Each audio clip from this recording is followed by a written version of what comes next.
Honorable Minister of Home Affairs to reply the discussion.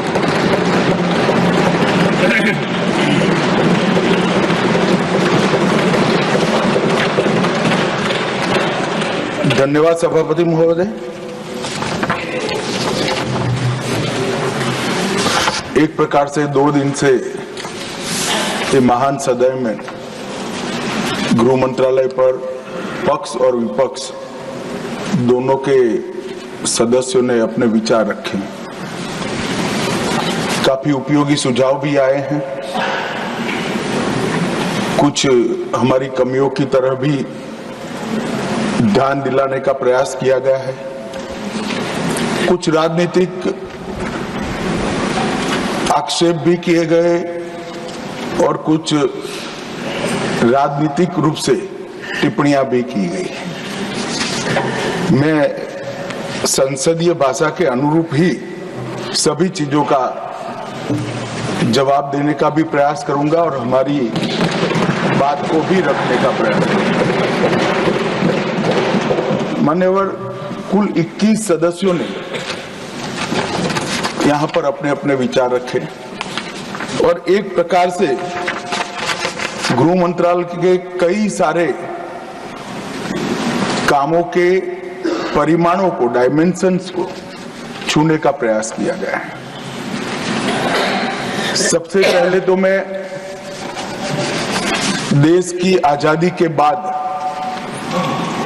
देश की आंतरिक सुरक्षा को और देश की सरहदों को सुरक्षित करने के लिए जो भी स्टेट पुलिस के और सेंट्रल पैरामिलिट्री फोर्सेस के जवानों ने अपना सर्वोच्च बलिदान दिया है, वो हजारों जवानों को मैं मनपूर्वक श्रद्धांजलि देना चाहता हूं, क्योंकि इनके इस सर्वोच्च बलिदान से ही देश आजादी के 76 साल पार कर विश्व में अग्रणी भूमिका निभाने के लिए जा रहा है।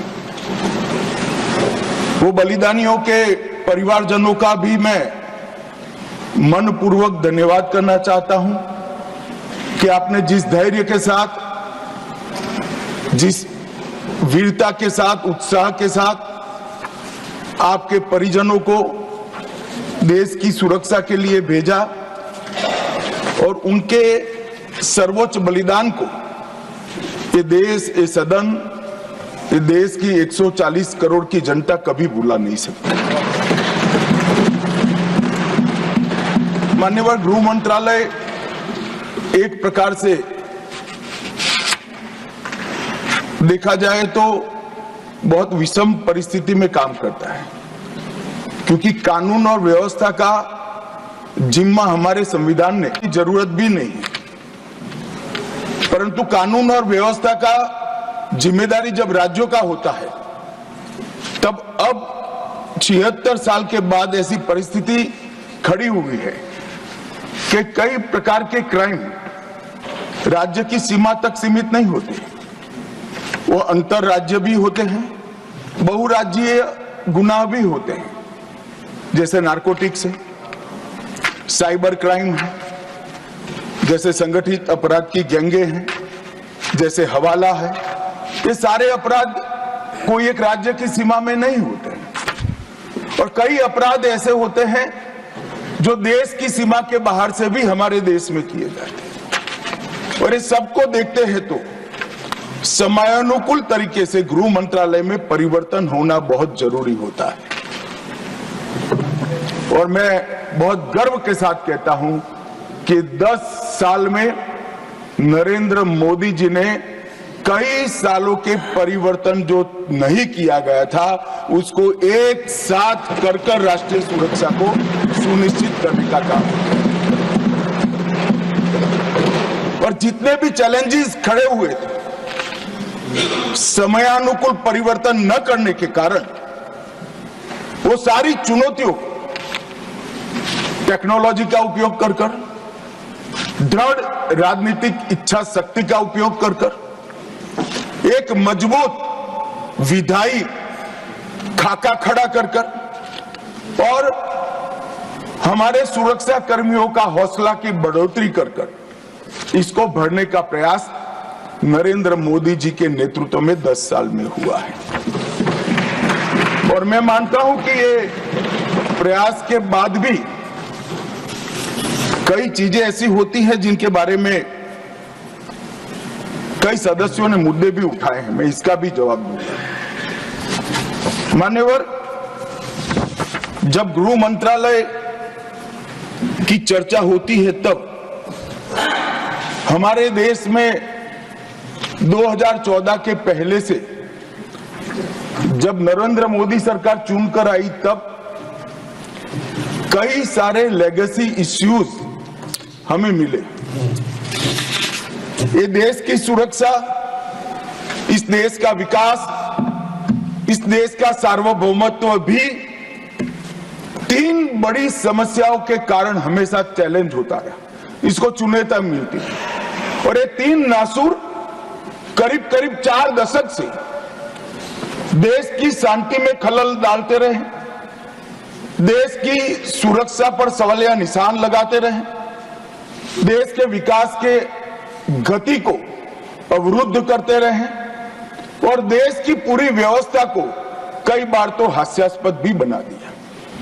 मान्यवर, 3 नासूर थे। जम्मू कश्मीर की समस्या, वहां टेररिज्म की समस्या, वामपंथी उग्रवाद जो तिरुपति से पशुपतिनाथ का स्वप्न देखते थे, और तीसरा समस्या था उत्तर पूर्व का उग्रवाद, नॉर्थ ईस्ट का उग्रवाद। इन 3 समस्याओं का टोटल लगाएं तो लगभग 92,000 इस देश के नागरिक 4 दशक में मारे गए। माने और एक तीनों समस्या के संपूर्ण उन्मूलन के लिए एक सुनियोजित प्रयास कभी नहीं हुआ था जो नरेंद्र मोदी जी ने चुनकर आने के बाद। मैं सबसे पहले कश्मीर की बात करूंगा। मान्यवर, कश्मीर में हम सब जानते थे कि पड़ोसी देश से आए दिन आतंकवादी घुसते थे, यहां बम धमाके करते थे, हत्याएं करते थे। एक भी त्योहार ऐसा नहीं होता था जो चिंता के बगैर जाता था। और केंद्र सरकारों का रवैया लचीला होता था, चुप्पी साध जाते थे, बोलने में डर लगता था, कोई दुविधा भी थी, शायद वोट बैंक का भी डर था। नरेंद्र मोदी जी के आने के बाद आतंकवाद के खिलाफ 0 टॉलरेंस की नीति प्रधानमंत्री की। हमारे आने के बाद भी हमले हुए, उरी पर हुआ, पुलवामा पर हुआ। पहले हमले होते थे, कुछ नहीं होता था, कोई कुछ नहीं बोलता था, जवाब नहीं दिए जाते थे और लोग भूल जाते थे। दिल्ली के अखबारों में कोने में कहीं छपता था, आज 7 लोग शहीद हो गए, मारे गए, बम धमाका हुआ। मगर कोई संवेदना तक समाप्त हो जाए वहां तक चीजें लिंगरिंग रहती गई, लिंगरिंग रहती गई, लिंगरिंग रहती। मोदी जी के आने के बाद उरी और पुलवामा में हमला हुआ। 10 ही दिन में पाकिस्तान के घर में घुसकर सर्जिकल स्ट्राइक और एयर स्ट्राइक कर जवाब दिया।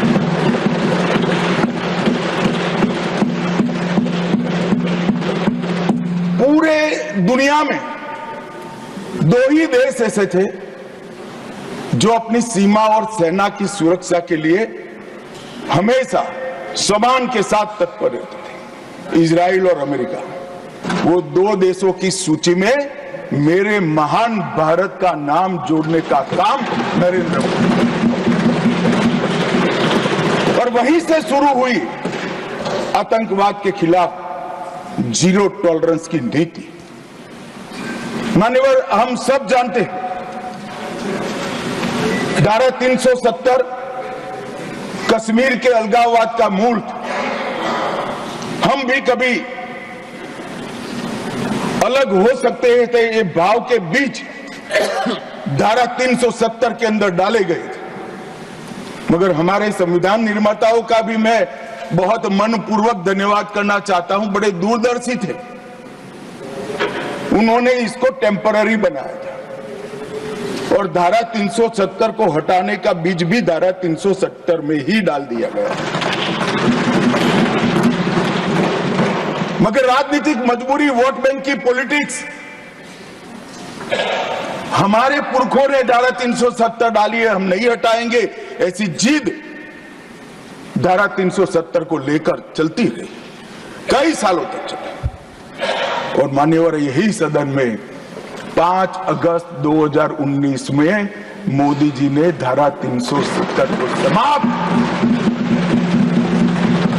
हमारे संविधान निर्माताओं का वो स्वप्न कि एक देश में 2 प्रधान, 2 विधान, 2 निशान नहीं होंगे, कैसे हो सकता है? देश में एक ही प्रधानमंत्री हो सकता है, देश का एक ही संविधान हो सकता है और देश का झंडा भी एक हो सकता है। कैसे एक देश में 2 विधान, 2 प्रधान, 2 निशान हो सकते हैं? मगर चलाए गए, सालों तक चलाए गए और 5 और 6 अगस्त 2019 को इस देश में एक विधान, एक प्रधान और एक निशान का नया दौर, और वहीं से शुरू हुआ कश्मीर को हमेशा के लिए भारत के साथ एकरूप करने की प्रक्रिया। सबसे पहले डोगरी, हिंदी और उर्दू को राज्य की भाषा का स्टेटस दिया गया। मान्यवर, भ्रष्टाचार रोकने के लिए कोई एंटी करप्शन ब्यूरो की वहां रचना ही नहीं थी, क्योंकि रोकना ही नहीं चाहते थे। इतने सालों के बाद एंटी करप्शन ब्यूरो वहां बना, देश के सारे कानून वहां स्वीकार कर लिए गए, चाहे महिलाओं के अधिकार का हो, दलितों के अधिकार का हो, आदिवासियों के अधिकार का हो, बच्चों के अधिकार का हो, ये सारे कानून वहां स्वीकार कर लिए गए। पठानकोट से एक नाका परमिट रखी गई थी, एक भाव खड़ा करने के लिए कि देश के हिस्से में आप नहीं जा रहे हो। पठानकोट की नाका परमिट को नरेंद्र मोदी जी ने समाप्त कर दिया और नया दौर शुरू हुआ, लोकतंत्र का, खुशहाली का, विकास का। आज ये कहते हैं क्या परिवर्तन आया है, मैं ध्यान से सुन रहा था, धैर्य न रहे ऐसे उकसाते थे, मगर मैं जवाब जरूर दूंगा। क्या परिवर्तन आया था, सुन लीजिए। 33 साल से आपके शासन में रात्रि के सिनेमा हॉल नहीं खुलते थे, सिनेमा हॉल ही नहीं खुलते थे हमारे शासन में वहां। 34 साल से मरहूम के जुलूस का, ताजिया का परमिशन नहीं था, हमारे समय में दिया गया। G20 की बैठक में दुनिया भर के डिप्लोमेट्स वहां शांति से गए, कश्मीर की संस्कृति, संगीत, खाना और कश्मीर की खूबसूरती को एंजॉय कर कर वो अपने अपने देश में वापिस गए। मान्यवर, इस देश में लाल चौक पर तिरंगा फहराने के लिए हम सब भी गए थे। प्रधानमंत्री और हमारे तत्कालीन राष्ट्रीय अध्यक्ष मुरली मनोहर जी के नेतृत्व में कश्मीर, कन्याकुमारी से कश्मीर यात्रा निकली थी। यहां से बहुत सारे लोग उसमें होंगे।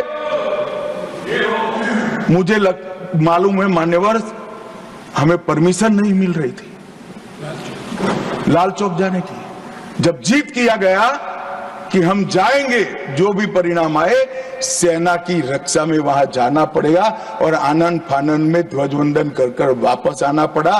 वो ही लाल चौक पर हर घर तिरंगा में, एक भी घर ऐसा नहीं था जहां तिरंगा। श्रीनगर में फॉर्मूला 4 कार रेसिंग हुआ, वही लाल चौक पर कृष्ण जन्माष्टमी का महोत्सव रंग चंग के साथ मनाया गया। मां शारदा देवी के मंदिर में दशकों के बाद दीपावली और सरस्वती पूजन हुआ। खीर भवानी का ज्येष्ठ अष्टमी का महोत्सव 22 साल के बाद मनाया गया। और मान्यवर, सिर्फ 370 हटने से क्या होगा ये पूछते थे, इसके पीछे हमने कई सारे ऐसे कदम उठाए जिससे आतंकवादियों के साथ भारतीय बच्चों की जुड़ने की संख्या करीब करीब शून्य हो गई है। पूरे देश ने देखा होगा 10 साल पहले आतंकवादियों का महिमा मंडन होता था, बड़े बड़े जनाजे के जुलूस निकलते थे। आतंकवादी तो आज भी मारे जाते हैं, हमारे समय में ज्यादा मारे गए। एक का भी जुलूस नहीं निकला, जहां मरते हैं वहीं दफना दिए।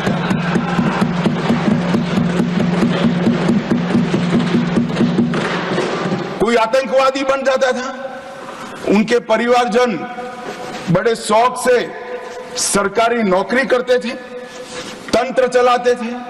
हमने ढेर सारे आतंकवादियों के रिश्तेदारों को रूथलेसली सरकारी नौकरी से निकालने का काम किया और एक कठोर संदेश। बार काउंसिल में उनके समर्थक बैठे थे, केस नहीं कर सकते थे, हड़तालें हो जाती थी। जो समर्थक बैठे थे वो सभी या तो दिल्ली की जेल में है या श्रीनगर की जेल में है। मान्यवर, आतंकवाद और आतंकवादी दोनों के समर्थकों सरकारी रोजगार, पासपोर्ट देने में और गवर्नमेंट कॉन्ट्रैक्ट के लिए हमने बिल्कुल बैन कर दिया, हिम्मत के साथ किया और आज लोग नहीं झूठ रहे। और इसका परिणाम क्या हुआ मानिए? ये कहते हैं क्या हुआ 370 से। मैं आज हिसाब देने आया हूं क्या हुआ 370 हटाने के बाद। 6 साल हो गए मान्यवर। 2004 और 14 दोनों के बीच में जो कुल घटनाएं थी टेररिज्म की 7,200 से 17 से घटकर 2,242 तक। मैं 10 साल की कहता हूं, अंतिम 6 साल की नहीं कह रहा। मृत्यु टोटल जो था उसमें लगभग कुल मृत्यु में 70% की कमी आई। नागरिकों की मृत्यु में 81% और सिक्योरिटी फोर्सेस की मृत्यु में 50% की कमी आई है। मान्यवर, ये बताता है कि आतंकवाद कम हुआ है। 2010 से 14 में हर साल एवरेज ऑर्गेनाइज्ड स्टोन पेल्टिंग, पथराव 2654 के एवरेज से हुए। 24 में एक भी करने की किसी की हिम्मत नहीं। ऑर्गेनाइज्ड हड़ताल 132 हुई, आज किसी की हिम्मत नहीं है, एक भी हड़ताल नहीं होती। स्टोन पेल्टिंग में नागरिकों की मृत्यु 112 और जख्मी 6000 हुए थे। अब स्टोन पेल्टिंग ही नहीं है तो मृत्यु या जख्मी होने का सवाल ही नहीं। मान्यवर, और इन कांग्रेस के शासन से किसी एक साल को पीक कर सबसे कम आंकड़े और भारतीय जनता पार्टी के शासन के एक साल में पीक कर सबसे कम आंकड़े इकट्ठा करते हैं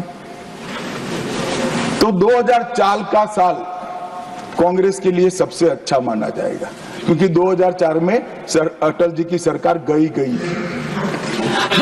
कुल घटनाएं उसमें 1517 हुई थी। ध्यान से सभी सदस्य सुने, ऐसा मेरा विनंती। 2004 में कुल घटनाएं 1587 हुई थी, 24 में कुल घटनाएं सिर्फ 85 हुई। नागरिकों की मृत्यु 2004 में 733 हुई थी, 2024 में सिर्फ 26 हुई। सिक्योरिटी फोर्सेस का मृत्यु 331 हुआ था और 2024 में 31 हुआ है। मान्यवर, ये परिवर्तन आया है। और कश्मीर के विकास के लिए भी जब शांति होती है, सुरक्षा होती है, लोकतंत्र बहाल होता है तो विकास अपने आप होता है। मगर कई सालों से कश्मीर की तिजोरी खाली थी। नरेंद्र मोदी जी ने 2015 में 80,000 करोड़ की 63 परियोजनाओं को जम्मू कश्मीर लद्दाख के लिए अप्रूव किया।